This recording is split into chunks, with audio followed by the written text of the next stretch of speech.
So I have been able to estimate exactly when Jasmine got pregnant and also whether or not her and Gino were actually still actively in this open relationship when she got pregnant. So when we get into that one, obviously once I get through the article here that reveals when Jasmine actually gave birth to her baby girl Matty. All right. So with that being said, let's get crack-a-lacking. So it starts off by saying 3 weeks ago, Miss Lucy called me at 4 a.m. and said, I need you here now. I jumped out of bed, threw my scrubs, and ran out the door. She called again, bring your camera. I ran back to grab it. When I got to the birth center, I met Jasmine in active labor. Less than an hour later, sweet baby Matilda, which is obviously short for Matty, or the actual name for Matty, made her grand entrance. Jasmine and Matt are two of the kindest souls you ever meet, and it's such a blessing to document their beautiful birth story. Jasmine is such a strong, radiant woman, and throughout all of this, she also became a dear friend.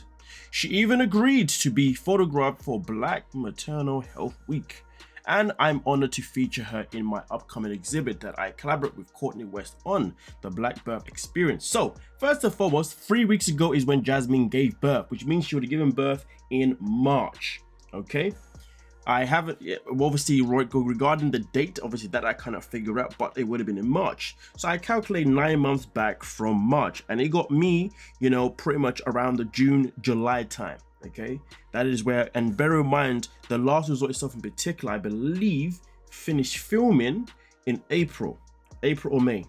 I'm pretty sure that was a thing. So that means only within a month or two after the Last Resort was over and Jasmine and Gino agreed to open marriage, that is when she ended up getting pregnant with Matt, despite the fact that there were rules that were set by Gino that Jasmine and Matt had agreed to, which was 1, safe sex, and also 2, if emotions arise, then obviously, you know, we will go part, you know, you two have to go separate ways. And I know a lot of people are saying, yeah, but protection can break, blah, blah, blah, blah, blah, blah, blah.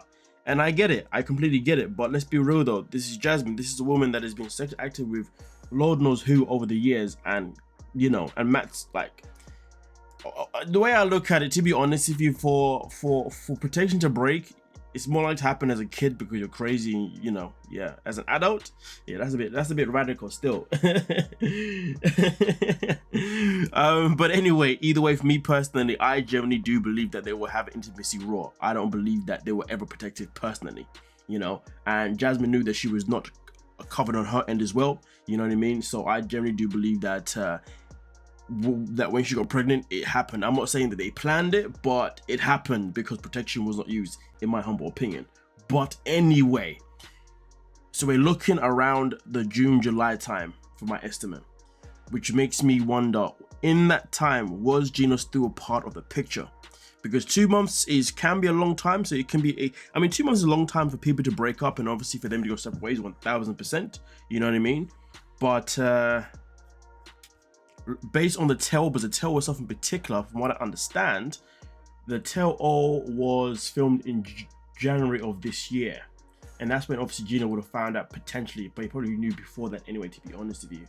So, and then also we also had Between the Sheets that was also filmed, I believe, around October time. You see what I'm saying? So back then, obviously, it would have been knowledge at the time between customers, I'd imagine, whether or not Jasmine and Gino were actually still active together. But either way, though, I'm gonna estimate and say that Jasmine probably got pregnant while her and Gino was doing this open marriage with Matt, to be fair with you. But again, that can be very, very subjective.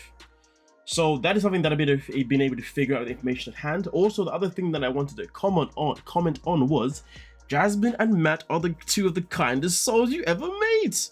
I mean, hearing the term the kindest soul in the same line as Jasmine is crazy work. Well, she might be kind to you now, but if you're getting her nerves, be careful because she crazy, as she says. You know what I'm saying? So this person needs to be very, very careful that they stay on that side. And also, to be honest with you, this is just from an outsider's perspective, because obviously I'm not an American, I'm not a Black American, but I find it very interesting that she got put into this photographing for Black maternal health, because I'm pretty sure, you know, she's not black, unless she's half, but okay, cool, whatever. Things, I guess different rules, different people, depending where you live in life. But also, with that being said, it also finishes off by saying, I'm so incredibly grateful for Jasmine and Matt for the opportunity to tell their story and for the amazing surprise of being published in People magazine. Nonetheless though, do what you will with this information. Let me know your thoughts. Do you think that's when Jasmine got pregnant, around the June-July time based on my estimate, or did I get that completely off? And also on top of that, do you believe that it was most likely that she was still in an open relationship with Gino at the time it happened, rather than them actually going separate ways? Because there's a possibility that her getting pregnant was probably what made her finally pull the last straw to actually leave Gino for good, rather than continuously stringing him along and him also stringing her along too, because that's how messed up both parties are.